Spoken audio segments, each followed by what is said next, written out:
Hey, what's up, Roger? Roger. Hey, how you doing? At least, Alex? Hey. We're doing good. We're cold. Texas cold though, because it's 50. Uh, ah, Not we're not having the a heat rest. wave. We're having a heat wave here. It's gonna be 45. Oh Oof. yeah, my dad was talking about that. He still lives in Kentucky. He said it might be good enough for a little golf tomorrow. I'm like, oh, that's good. He said I haven't played golf all year. I'm like, well, that sounds bad when you say it that way, but still. Yeah. Well, I think the course is gonna be pretty mushy with all the snow Yeah, melting. yeah. He had said the same thing. They closed it down for like the last week or so. He said there'd been a few days, but mostly they just can't get out in there and mow, can't clean it up, that kind of thing. But Yeah. I was up in Baltimore last week. That was cold. Oh, I bet. That was during the cold snap. Oh I yeah. know it was like 7, and they're like, "Don't worry, the high today's 12." I'm like, "Oh wow, what an improvement!" When it's sunny and there's no wind, you can deal with that. But if Correct. as soon as the wind kicks in, it just peels the heat away from you so Yeah, fast. yeah. What I found was like X number of minutes. Call it 5 minutes. Call it 10 minutes. Call it 15. Call it what you want. But a short period of time, it's not that bad. The coat and stuff on and gloves. But like after a little bit of time, just kind of walking around. It's like, dude, I'm cold, and like Yeah.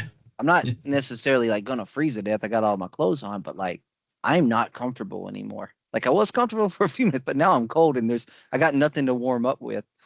So It's like yeah, Yeah, when I you hear walk you. around and you're always just like shrugged. I'm like, that's not yeah. healthy. Hey Roger, is the volume okay for us? Because we've got a machine back there running and we're trying to get it to stop. I think they're going to stop it here soon, but I was a little concerned. I can't hear anything. Okay, Awesome. that's great. No. Yeah. Sorry, it took me a moment there to really understand what you said. I got it. Yes, Okay. we have a lot more square foot than we had a long time ago, but it's still not infinite, and so the robots are not that far away, and they're doing some testing and some fun stuff with them, which Yeah. I support. But it is noisy. Hey, It's Paul. Hey, Jonathan. robots running in the background is music to my ears. No doubt, no, it's a lot better than the opposit. That's for sure. That's right. We'll talk about that topic a little bit today, as well on We can, the I just noticed it's Depal 11. Blooper side. We'll We give can it give a some couple more minutes and see if time. anybody's gonna hop in. Paul and Jonathan, you're welcome to flip your cameras on if you want. If not, that's okay too. Sounds good. Thank you. Yeah, we try to keep Yes. these pretty casual here. There's enough serious, you know, podcasts and fireside chats and webinars. Try to keep mine a little more conversational and fluid. And it's nice too because like when we meet people at ProMat or wherever it is, like, oh hey, like we have met Right. before. Yeah, Face to agreed. a face to Yeah. a name.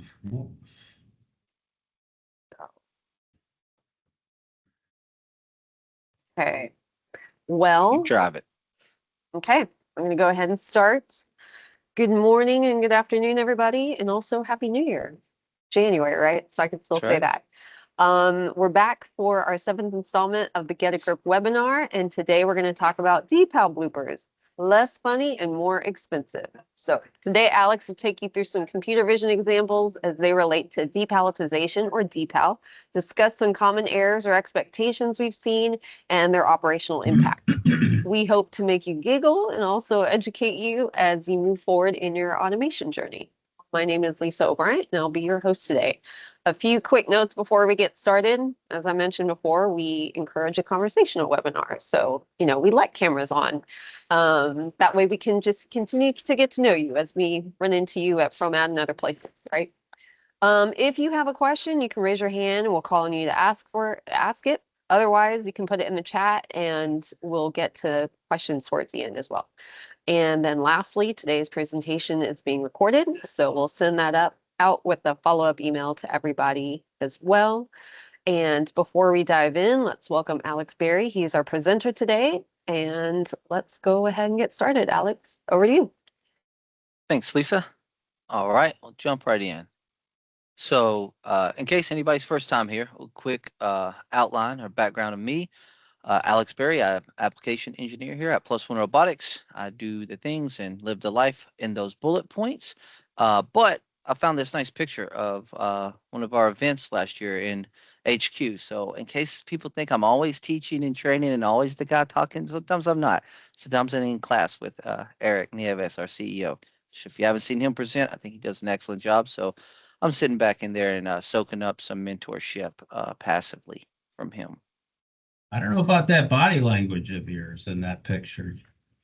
I'm all right. Just hands behind my Hmm. back, just fly on the wall, man. I'm there to run the robots in these things. I'm not there to talk. Just joking. All right. So Depal bloopers, right? It ain't funny when it's expensive. If we've been in the automation space long enough, or it just in business, even when I was in, small business building race cars, right? When you make mistakes, bloopers, like it's not funny. It's funny enough, but it's not that funny when you spend a bunch of money and it doesn't work. So we're gonna go over this topic a little bit today, and I'm gonna lead in with first a blooper. And I'll preface it with this was just the initial setup when we were setting up a demo. So we didn't have all our bells and whistles and, bits in the right order, so to speak. But this is what you think about when you think about bloopers, right? Robots are doing stuff, everything's going fine. It's kind of weird. Like, I don't know why you're bringing a full pallet over there. And we're all like, where's the teach pendant? Where's the teach pendant? We need to stop this. But, it happened anyway. So I wanted to give you guys at least one laugh in here. So it wasn't that funny for us because it was our own blooper. Just going to go into the point. So the agenda today will start with something that's important to me, something that I had to learn through the years, and had some great mentors that taught me this. So this is not my own coming up with the first bullet point. Something is not expensive because it costs a lot. They're two different words. They're two different definitions in the Webster dictionary. They have different meanings. Sometimes they get conflated, right? Oh, it's too expensive. Well, why is it too expensive? Because it costs $200,000. Well, we'll go into why those are not equal.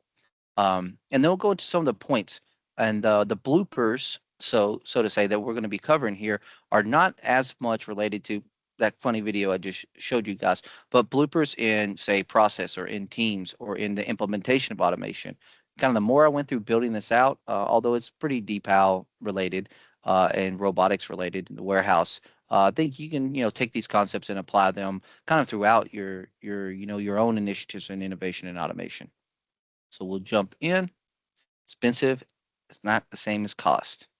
So what is the definition of expensive?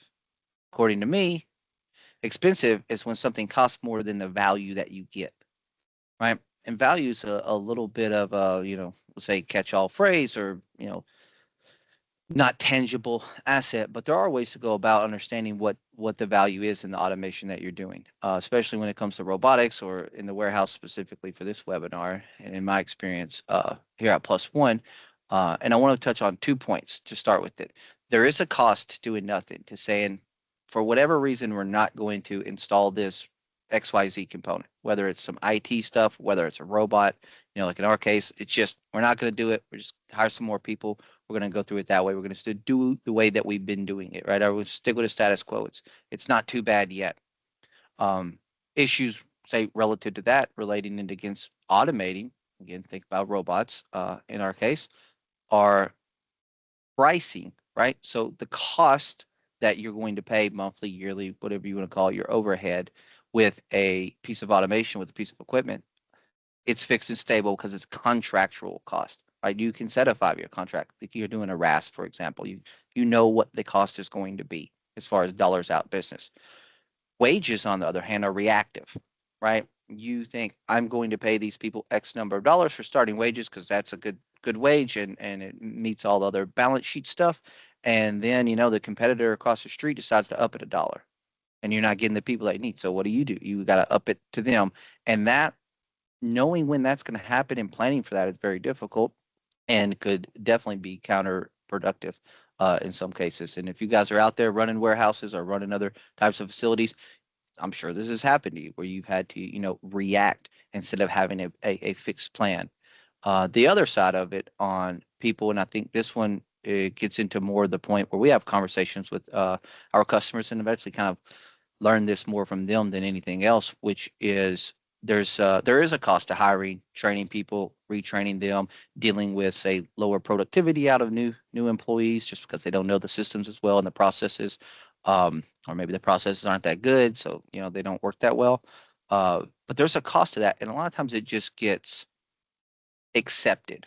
That's probably the best way I can, phrase that. That it's just accepted. Oh, we already have this HR program, we already have this in place, and it works, and we hire people. And but it's not free. Like there's an accepted cost there that in some cases is not even considered in the ROI, right? So those are like the two biggest differences that I've seen. And the same kind of thing goes for the scaling of automation. Once you know the cost of it, you know what it costs as you scale it. And I'm not just going to leave you guys with a problem statement. Let's think about how we're going to go and solve these types of challenges, especially in how do we apply automation into warehouse, into our problems.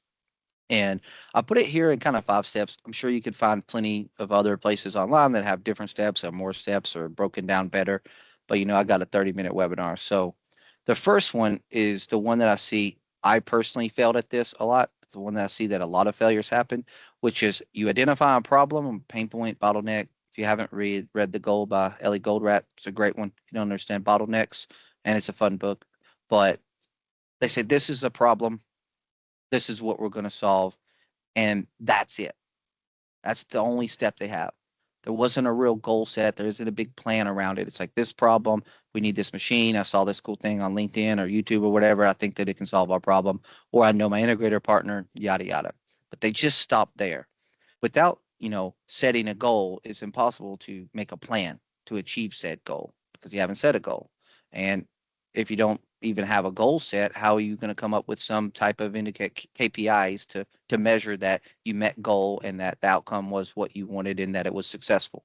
So first problem is I see a lot of people stuck on step one and they see no more steps in their automation journey. It's just I see a problem, I want to fix it.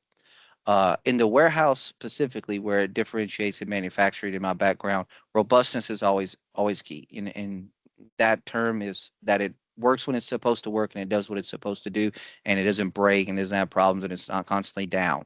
Unexpected downtime. But flexibility is a unique one, especially in the warehouse space. A lot of manufacturing, the machine does the same thing over and over and over again. And in the broadest sense, a Depal robot does the same thing over and over again, but it needs to be flexible in the way in which, the operation needs it to be. Go into a little more detail about that, but it needs to be flexible in the warehouse because there's a lot of things that are variable and out of your control. And the machine can't say, well, can't do that because you bought it to do the work. The third consideration, this one comes into play a lot when we're talking about brownfield. Specifically, when we're talking about brownfield, it's a very big factor. But what are you getting? And the easiest way to measure is throughput per square foot, right? Buildings are not free. If you could do the same amount of work in a 100,000 square foot building because of the automation that you chose and implemented versus a 200,000 square foot building because of different automation or manual processes, there's a cost to that building, and it can be significant. Um, the other one, people try to jump straight into the deep end of the coolest, awesomest automation or robotics or AI or vision that they've ever seen, and it's amazing. But the only piece of automation that they have in their building is a forklift and a conveyor. It's a big jump for your business. Excuse me. It's a big jump for your business to go from I have no automation, no, maybe don't even have a WMS, you're still just using an Excel spreadsheet and printing stuff off, into jumping into the latest and greatest. So, an approach of understanding where you're at, the fifth point being critical of where you're at and where you want to be, your goal, that will allow you to go through at a pace that you can actually support and sustain from the current workforce and the current knowledge base you have in your company. And the last one, and the most important one as you kind of go through your process, is being critical of what you're trying to automate. If you're just putting in automation or robotics to because you have a problem here, you're you're going to see a lot less bang for your buck. If you're just covering up bad processes or problem areas with automation, then you're missing the point of if we did XYZ different, how much better would X automation be that I'm installing? I've seen a few of our customers that have done this that have removed let's say as many as 5 steps in their current process by adjusting the process for the automation in which they want to install because it will support the automation. They'll get more uptime, maybe they'll get more throughput or have more flexibility. And those adjustments in the process to support the automation going in made, I don't want to say all the difference, but such a huge impact on difference that as they scaled it out, it became useful everywhere. It became a good thing everywhere and everyone liked it better. And everyone, I mean the people in the warehouse, right? Those are the customers. So, first blooper, a bad design, a bad design. Seen it firsthand. I've purchased bad design machines firsthand in the past. Uh, and the easiest one, if you can't, like Depal robots, I can't reach here. These can be singularities, others, but it's a bad design. Nothing can be done. And I like the title here, and we use this a lot at Plus One, and we talk about it a lot. And we talk about it a lot in regards to Yonder. If you guys are familiar with us and you know about our Human in the Loop platform, does your team forget about the robot? So one of our customers has robots that run during break times, during lunch times. We have a few customers that do it, but one specific one that I know, there's nobody around. They all from that, we'll say, part of the warehouse get to go to lunch and they go back. They get to go to break and they go back. And they just let the robot run. They forget about it. It just does the thing. You could think of it like a sorter. No one's like watching the sorter run. So forgetting about the robot, this is the robustness and flexibility that I'm talking about. This is value. This is valuable. And it's valuable because that's what the people on the floor need. They need something that they push the green button and it works and they can go leave and go do their job and it just does what it's supposed to do and it doesn't create problems for them. The key and the most important part of this is well-designed layouts. Robots can reach, they're sized right. You have a type of gripper that deals with the type of items that you're supposed to be picking up. These type of factors are critical. And if you're working with your integrator partners, on these projects, there's so many great tools out there that they can use from different reach studies and things like that to know that what you're about to install is going to work. It's not going to have some crazy condition in which the whole thing fails and then you find out later that that condition actually happens like 10% of the time, which means it's not very useful piece of automation. I'll jump to the third point here before I get back to the second one.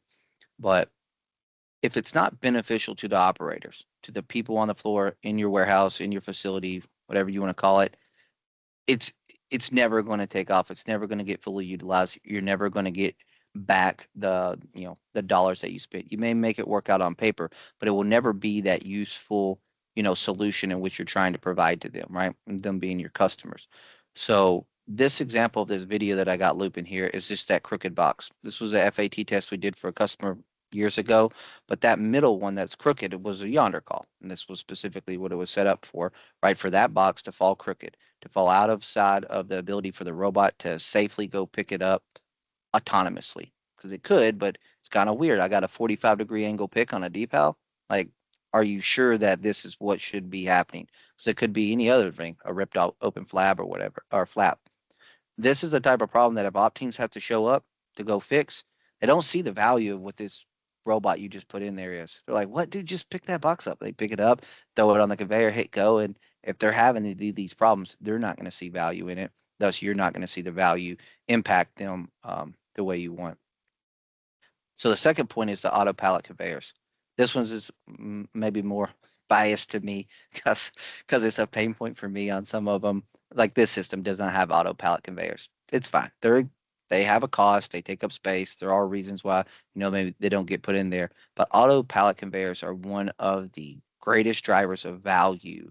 So if you're presenting a solution to whoever in your organization, because you can buffer out one customer I was telling, they have auto pallet conveyor, auto pallet stacker. They'll load up 12 pallets and go do whatever they want. And it's got hours of work that they don't have to even go interface with it. It just sits there and works. Pallet after pallet after pallet after pallet. And then I don't know, 2 hours later they drop some more pallets off and then they leave. That's a real value because they're able to go utilize, their work elsewhere. This is my quip to physical layouts. This is actually real. This was a real design, a real thing that we looked at. Obviously, we didn't install this, right? Because we found out our problems. We redesigned some things. But if you bought this, if you didn't do a thorough reach study, if you didn't go through this process, really in detail and at that level. This is a condition essentially where we pick the biggest package we're supposed to pick from the wrong side of the pallet first. So it still have a full 8 foot pallet. The robot arm is going to hit the pallet. It's going to hit the pallet and knock the pallet over. And that condition is going to happen some frequency, even if it's only 1% of the time, right? But it's going to happen. So we can't physically give you a design that has the capability to do that. When in this redesign, pick the robot up or change the layout slightly, however we need to do it. But if you don't go through it, you're going to end up with a machine that is a blooper maker. And then all your workers are going to film it and then they're going to put it on YouTube and everyone's going to laugh at this terrible robot you got making, messes everywhere. And then operations obviously is going to say, well, we can't use it for these pallets or we can't use it for those pallets or what have you. And it's going to become less useful and less valuable. Predict the unpredictable. This is when I get I get a lot. I get a lot of feedback when I do discovery calls, when I do automation audits and things like that for customers and potential customers. Well, I'll say, well, what about when this happens? Well, we don't know. Can't know that. Sorry, bud. Just don't know. Well, that may be true. We don't know for certain, but we can predict things and we can plan for what we predict. But I cannot give you a crystal ball. A prediction is a prediction. It's not necessarily exactly going to happen that way or whatever. But historical data can give you very good insight, right? History repeats itself. It can give you insight of what type of changes may be coming in the future. Staying up to date on current trends is also one that's helpful because if you want to put in automation, the assumption is you want to scale it through everywhere in your network that has that problem, right? It's not magic. You buy it and put it in there and then it just does it. You need to be able to predict the variabilities that you're coming. You need to be able to predict what you're planning to do as your organization as you're successful and as you grow. And does this solution that we're doing now support that or not? It doesn't mean it's a make or break buy or no buy, but understanding that, hey, once we get to, our 2 year plan, this isn't really going to be our go-to anymore. So we know, like, at some point we're going to have to start looking for a different solution. But the predictions of that allow you to put the plan, which the plan is always towards the goal, right? So if you have the goal, then you can have a plan, and you can have a plan based on predictions. Similar structure I've seen at some of our customers where I've seen them be highly efficient in their automation initiatives to where they work very well together. They work well and they support kind of like, building a wall. They support it brick by brick so that when they get to the, house that they're trying to build, everything's stable and everything is, cohesive and works together. And in order to do that, the companies that I've seen do it by far the best, they get together early with interdisciplinary teams, including operators, shift supervisors, maybe people that have some tenure there, that maybe have been at the company for 10 years and seen some of the other changes and understand what worked and what didn't work at the, in the Toyota production system language stuff, right? The Gemba, where the work's happening, right? Like, hey, man, these are the real problems and these are where we have issues and this is really hard for us to deal with. But having these interdisciplinary teams, ITs being one of them too, you think, oh, I'm going to buy this new state of the art, awesome cloud, whatever. And they're going to tell you, yeah, that's super risky and way outside of the IT policy, and you can't run that on our network. Right? Well, you don't want to invest, a year figuring out how to make it work to find out you're not going to be allowed to to put it in your network. Um, the other thing I said, the subject matter experts, and I'm an engineer, and I'll throw myself into this boat. We think we're subject matter experts on everything because we have engineering degrees and we have cool computer programs and we've done it before. But the people doing the work are the SMEs. If you're not consulting people on the floor doing the job and understanding what's good about it, what's bad about it, I'm a process engineer background, like you're not going to give them the tool that they need to do the job.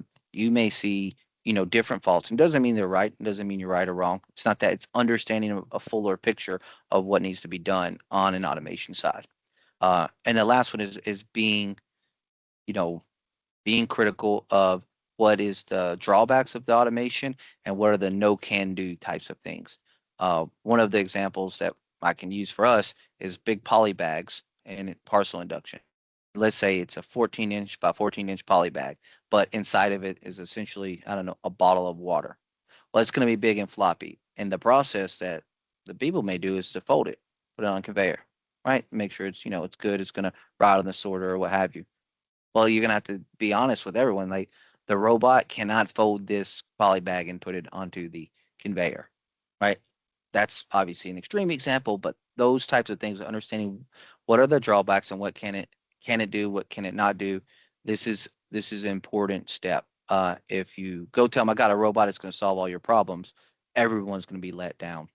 And the last point is more in there. Like if you're not talking to the people on the floor and you're not understanding, the things in their work life that drive them crazy, then whatever you put in there, if that has that problem and that's the one they got to deal with, they're not going to like it, um, no matter how good the machine is, right? If they don't like taping boxes, but they don't mind putting on labels and they get mislabeled, well, don't put a machine in there that the only problem it ever has is it doesn't tape boxes, because then they're going to be stuck doing the thing that they don't like to do, whether it's difficult or whatever. Understanding what works for them in their process and with your current workforce, that way you're giving them a tool that's actually useful for them. The next one, and this is one that almost is like an anthem for for us at Plus One. The 40% is greater than 0%, and then again, I just quip at everybody who who goes to the catalog and says, I need this and I want to buy the one thing and turnkey and just be done and it'll solve every problem and handle every package and I won't have anything else to deal with and I'll just solve all my problems and go kick my feet up. Well, if you find one of those, let me know. I've never found one in any of my years of engineering and automating or building anything. So I will go back to Voltaire. We'll get a little bit highbrow here, but perfect is the enemy of good enough, right? I like to say good enough. But this video is going to exemplify that. Now, we got better at this. This was an early on install with this customer, but we got better at dealing with this a little bit differently, so we didn't have to try so many times. But you could say that's nowhere near perfect, right? We tried to pick that back like 4 times, and we dropped it in the middle, and it wasn't great. And it's not something I'm going to put in a marketing video. That's not going to, make people excited. But it is real problems. This is in real live production. This is me. I was there doing some stuff, and it's like this was a real problem. It's going to happen, but it doesn't mean that these robots weren't useful, right? It doesn't mean that the team and the operations team weren't like, no, these robots are great. Like, love them. They have problems with these black bags, but they knock everything else out, saves us a ton of work, and we're able to go do XYZ thing, so much better now. And statistics, again, this is more if you're not measuring the right things or you're not understanding what you should be measuring because you don't really know what your goal is for the automation, then the statistics can tell you that it's bad, that it's not really helping, and you're not really achieving success with it. So, being data science backed, I'll get a couple of numbers in here, but we won't get too wild with it. But if you think about a 5 day operation, which could be more, but I'm thinking 5 days, easy, Monday through Friday. If you're doing 20% of the work, you're doing a whole day's worth of work with automation, right? 20% doesn't sound like much. Oh, you're only doing 20%. Well, it's an entire day's worth of automation, right? Or entire days worth of work with automation. So like, what is that impact? What is that value? What are you doing now with the people outside of that, right? It's a lot more than the number says, 20%, right? There's a lot more impact there. We have a great white paper. I think you can download off our website or reach out to me or at least send it to you, called Impact versus Rate, specifically around depalletization aspects, which goes into this topic in a lot more detail. But impact is there, even if you think the number is kind of small. Same thing with entitlement, which is for people not familiar, entitlement is the things that you sign up and say the robot can handle these types of items. That's what we call entitlement, right? So if you say, well, you could only do 40% of my SKUs, maybe you have a bunch of SKUs, maybe you don't have, millions, maybe you got 100,000 or something, but we can only do 40% of them. But what if, again, I've seen it where the 40% that we can do are all the heavy ones, the ones that really impact the, team on the ground the most in the negative, which is the heavy boxes they don't want to pick up or difficult or wear them out, those type of things. So you're saying, well, 40% entitlement is not enough. Well, what if it's all the 40% of the worst things that your team doesn't want to deal with or has injuries from or is hard to retain because of? Um, so again, statistics can kind of throw things off on the actual value you're getting. And then I put some points out here to some things that I've talked to customers about in the past with their automation kind of plan and how they go through it, which is some of it was we don't need it to do a ton of work.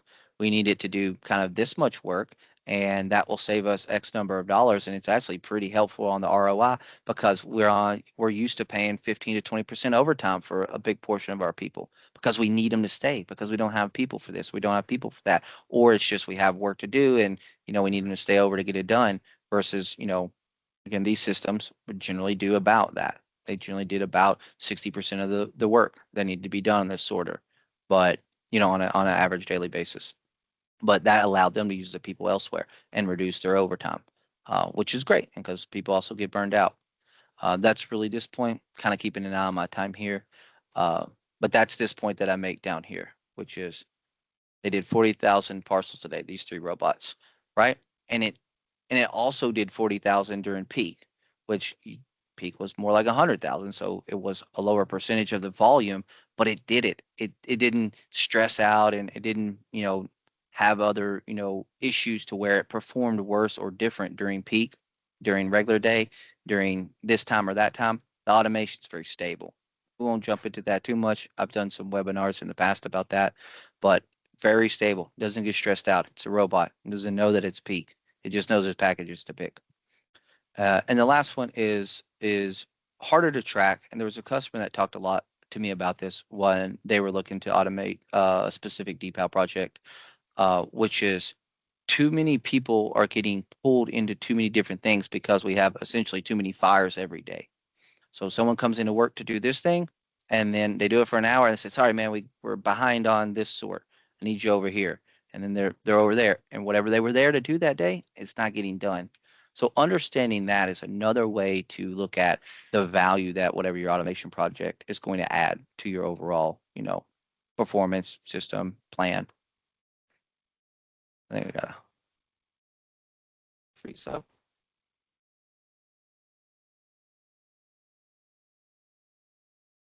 Is it freezing on you? Alex?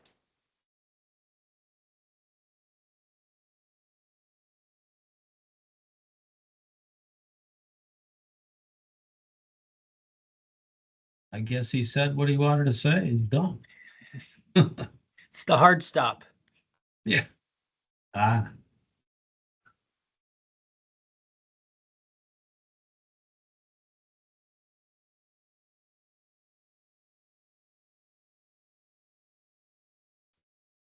All right, can everyone hear me?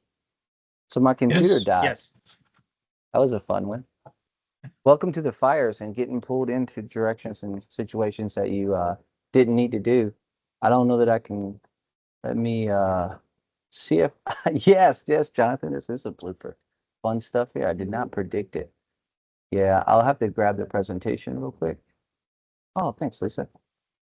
All right, let's go. Well, at least it was closer to the end, better than the beginning, but still strange. All right, guys. Let me get you guys back over here. Give me one sec. And we'll see how I'll roll with the punches on this one. All right. Let's see. Can I steal the share? Let's see if this works. How's that, guys? Can you guys see the presentation got it. again? It's there. Awesome. Yeah. All right, we'll talk about getting pulled in directions shift by shift. Things happen, fires pop up. I'm glad if that happened, that did happen on the one called bloopers. That makes it a little more funny. All right. Now, I think this is the last kind of point that I want to put here from those initial 5 points that I went over in the beginning, which is, and again, I kept it kind of highbrow because the last one was a Voltaire quote, and he was kind of highbrow guy. Automation not need be a one-off. All I mean by that is that if you're going to point and click automation to solve problem, oh, need it there, oh, need it there, oh, look at that, oh, we could do this. If you're going to do it as a piecemeal solution to your overall process, um, you're not going to get the outcomes that you want. Not going to get the value, and you're not going to get the impact. So how it's manifests in different companies is different, but I've seen customers where the automation is, again, it's part of their ethos, it's part of their principle, the innovation, looking at something that we succeeded at and we made better 3 years ago. It's time to take a look and see if that's still where we're going, or do we need to upgrade? Do we need to to our integrator partners? Do we need to explore other ways to improve upon that? And there are some keys that have to exist in there from, let's say, the building blocks of having an organization that's like that.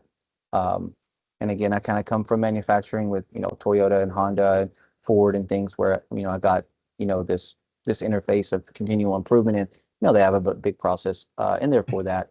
But the steps are critical. And the first thing is the automation allows you to interconnect systems, and interconnected systems can start to shed you real information on impact that you're having on a facility, strong points, weak points, those types of things. What's that? The real-time data collected, whether you're analyzing it real time or not, is directly used to say, are we meeting this goal? Is it doing this good? Where does it have failures? How often and what type? Those type of things allow you to iteratively improve whatever the automation system is at a much higher pace and at a higher likelihood that you do get improvement versus retraining and redoing processes to improve manual operations. Post install is one where I've seen, again, companies that are very good at this do very well, and companies that seem to struggle and have more problems, and it takes them a year to get out of a pilot phase, really struggle with it, is that post install, they don't have a plan because they didn't have a good goal. And so they don't really know what to measure to understand impact. And they might just measure something as simple as like throughput, but not understanding that they should be also measuring like, how are we diverting packages and how are we installing them? And there's more KPIs that need to be developed specifically to your goal. And I've kind of worded it out there in a little bit of a wordy way, but what was it supposed to do, and are you measuring what it was supposed to do? Part of what it's supposed to do is in line with your goal. So having those fundamental steps set right allows you to make a good KPI. And the last point on it is you got to have a clear condition of satisfaction. This comes from more maybe the computer development world, and maybe some of you guys are more familiar with it. But if you're not clear on that, what happens is you get disjointed in teams, where some people think that we're successful, some people think that we're not. But a clear and measurable point of this is successful is what makes that team stronger for the next project, which is what allows the organization to continue to say, yeah, these automation things are really doing good impact. Our team really likes them. They enjoy it. The worker satisfaction's up, maybe retention's up. These other measurables that impact your bottom line. It needs to be clear when we win, and it needs to be clear when we lose. This is essentially what I want to get on that point. And now we'll recap the bloopers, but not necessarily in the blooper situation. And my point there, it's funny when you see bloopers on, YouTube or wherever you're online. It's hilarious to watch robots do goofy stuff. I mean, even Boston Dynamics like showing off their Atlas robots like falling down and dropping and stuff. But for us, when it's our money and our automation, we don't necessarily like that. But I want to put the point of the value is part of the ROI, and it may be difficult to manifest that in a dollars way. I mean, there are ways to kind of figure that out, but value, it's like choose, your passion and success and work hard at it, and the dollars will follow, right? And you'll be successful. Pursuing value is this way, right? Pursuing value, the ROI will follow you because value has, obviously value. It is important, and it should be your kind of North Star. I wanted to put valuable automation in. Diverse teams again, and I mean diverse in a sense of have whoever high up engineering and whoever involved in IT, but don't disregard, forget about, or devalue the people on the floor doing it, especially if they've been there for a while and they've been doing the job for a year or more than a year. There's a lot of insight they can give you to what's going on with your process, what would they would like to see, the types of problems they have. I mean, there's plenty of times I've talked to engineers that don't understand everything that might go through a facility. Like, for example, I've been in a facility where they have a pretty high frequency of broken pallet pieces coming to the induction station. I can go ahead and tell you that wasn't on the RFP, like handling broken pieces of wood coming down. That was part that if they talk on the floor, like you would have known that because they would tell you, yeah, man, all these wood comes down here. Identifying and planning to build a goal, right? I stress that if you take anything from it, take it from that first slide. Like the setting the goal, building a plan, those fundamental structures are what going to allow you to implement useful and successful automation. And don't Don't say, oh, well, we don't know what's going to happen in the future. You have to try to predict. You have to try to look at things you have control of and you don't have control of. Things you don't have control of. Look at the history. History is a good indicator of the future. Again, engineers, we're here.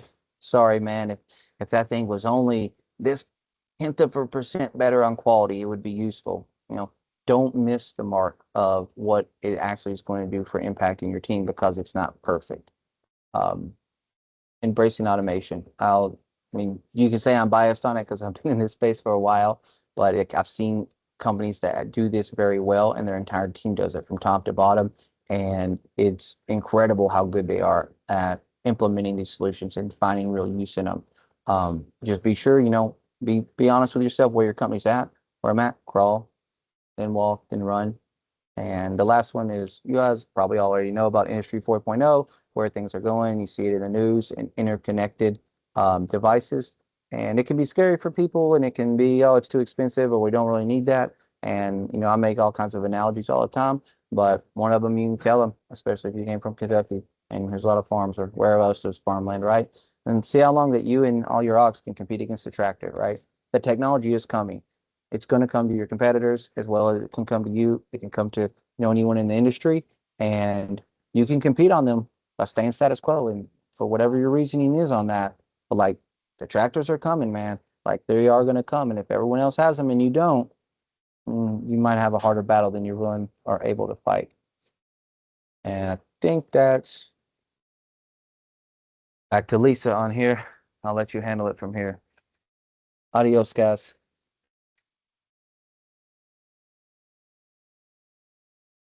All right. Sorry about that, everyone. Alex, you probably should have stayed here. This is the Q&A part. Does anyone have any questions? Okay. Well, if anything comes up, please reach out to us afterwards. Let me click through this. I'm back. You're back. Awesome. I'm Okay. back on mobile. Okay. See how that works. So if you see a question in here, because now I feel like my screen is different. Okay. I did. I These are messed it up. the So my apologies. That's all right. These are the events that we're going to be at over the next couple weeks. So if you're here, please look us up. We'd love to meet you in person or just say hi again if we know you. And then also for ProMat, you know, we're assuming most of you will probably be there. This is the big show of the year, right? We're going to be in the North Hall this year. And also we're having our happy hour this year on Monday. Typically we do the second night, but this year it's going to be on the first night. So mark your calendars for March 17th at 5:30. It's at Gibson's Italia. It's on the Chicago River. It's a really nice spot. So the invitation will be going out for that today. Also, this is the URL if you want to capture that. And we just request that you RSVP so we can make sure we've got enough for everybody. And that's it. This is how you can get in touch with us and let us know, you know, again, if you have any questions. And also thanks, Alex, for being so nimble with today's presentation. And thank you everyone else for your patience today. And the other thing I would encourage you to do is sign up for our newsletter. If you weren't signed up for that, you can sign up for it on our website. Also, it goes out once a month, but you'll find out about more events that we host and also opportunities to win gift cards, if anything. So we'll see you guys soon. And thanks again for joining us today. Bye, everyone. Thanks, everybody. Thank you.